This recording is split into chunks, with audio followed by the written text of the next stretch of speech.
Iran से सबसे बुरी खबर, इजराइल ने, अमेरिका ने ईरान के मेनाब के इलाके में लड़कियों के एक हॉस्टल को निशाना बनाया और वहां मिसाइल दाग दी और उस मिसाइल हमले में 36 लड़कियां, अल्लाह अकबर, 36 आम बच्चियां मारी गई हैं जिनका मिलिट्री से लेना देना नहीं, IRGC से लेना देना नहीं, गवर्नमेंट से लेना देना नहीं, वो हथियार के साथ नहीं, लेकिन अमेरिका इजराइल ने वो काम किया ईरान के अंदर जो वो गाजा के अंदर कर रहे थे और इसका पूरा का पूरा साथ अमेरिका इजराइल का ये अरब देश दे रहे थे।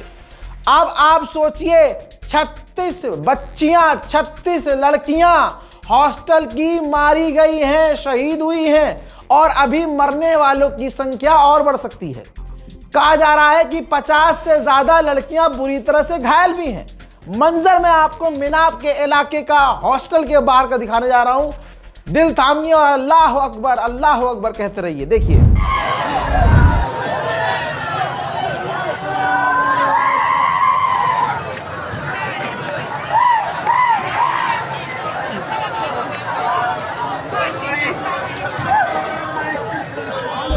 अल्लाह अकबर। उधर इजराइल ने ईरान पर हुए हमले का कई सारा मंजर ड्रोन फुटेज जारी किया है।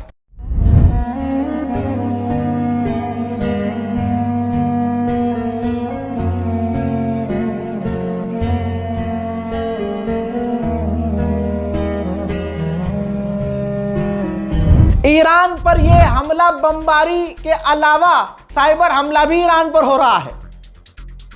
आज की जो रात आने वाली है ईरान की वो बहुत बुरी हो सकती है क्योंकि साइबर अटैक इजराइल करके ईरान को अंधेरे में बिना बिजली के रहने पर मजबूर कर रहा है कि ईरान की बिजली कट जाए और रात के अंधेरे में जहां मन करे इजराइल वहां हमला करे, अमेरिका वहां हमला करे। किसी ने यह नहीं सोचा था कि ईरान पलट कर वार करेगा। पहली बात तो अमेरिका के खिलाफ कोई खड़ा नहीं होता। अरे खड़ा छोड़िए, घुटने के बल अमेरिका क्या क्यों नहीं बैठता, सीधा लोग लेट जाते हैं। ऐसे में ईरान झुक नहीं रहा था और अब ईरान पर जब हमला कर दिया इजराइल ने तो ईरान ने जो कहा था कि जिस बेस का इस्तेमाल हमारे खिलाफ होगा चाहे वो अरब देश क्यों ना हो, हम पलट कर वहां हमला करेंगे। तो ईरान ने जो कहा था वो कर दिया। अब इसके बाद कोलंबिया के राष्ट्रपति ने कहा कि मुझे देखकर ऐसा लगता है अमेरिका को कि आज अमेरिका ने गलती कर दी, यानी ईरान पर हमला करके अमेरिका ने गलती कर दी, उल्टी गिनती शुरू हो गई है अमेरिका की। मेरे दोस्तों, नॉर्वे और पाकिस्तान ने भी निंदा की है और ईरान का साथ दिया है। कहा है कि ईरान पर हमला बेतुका था। जाहिर सी बात है, इंटरनेशनल लॉ का उल्लंघन है। ईरान ने ना हमला किया, न ईरान भड़का रहा था, न ईरान भड़काने वाली बातें कर रहा था। ईरान तो बातचीत कर रहा था, लेकिन धोखे से हमेशा की तरह अमेरिका और इजराइल ने हमला कर दिया। हजरात, ईरान के एक और सीनियर कमांडर मोहम्मद तखफुर को भी कत्ल कर दिया है। इजराइल ने इसकी पुष्टि खुद की है।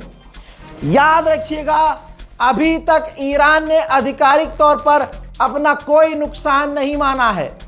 न ये कहा है कि ईरान के सुप्रीम लीडर को कुछ हुआ है, न ये कहा कि उनके साथियों को कुछ हुआ है, बल्कि ईरान खामोशी से काम ले रहा है, आधिकारिक बयान ज्यादा नहीं दे रहा है। सीरिया के ऊपर भी ईरान की मिसाइलों को इजराइल ने जाकर रोका। तो जब इजराइल ने ईरान की मिसाइलों को सीरिया में रोका तो वो उड़ती हुई मिसाइल सीरिया के एक नागरिक के घर में जा गिरी।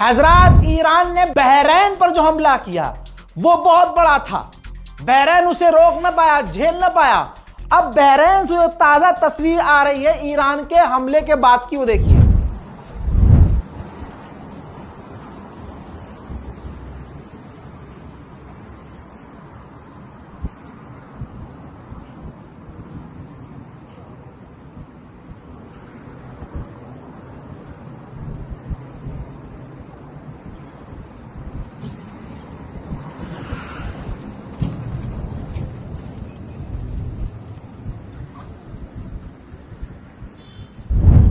मेरे दोस्तों, फिलहाल के इस अपडेट में इतना ही।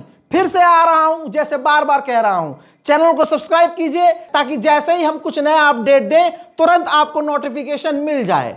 चैनल को सब्सक्राइब कीजिएगा, इंतजार कीजिए मेरे अगले अपडेट का। जब तक के लिए जय हिंद।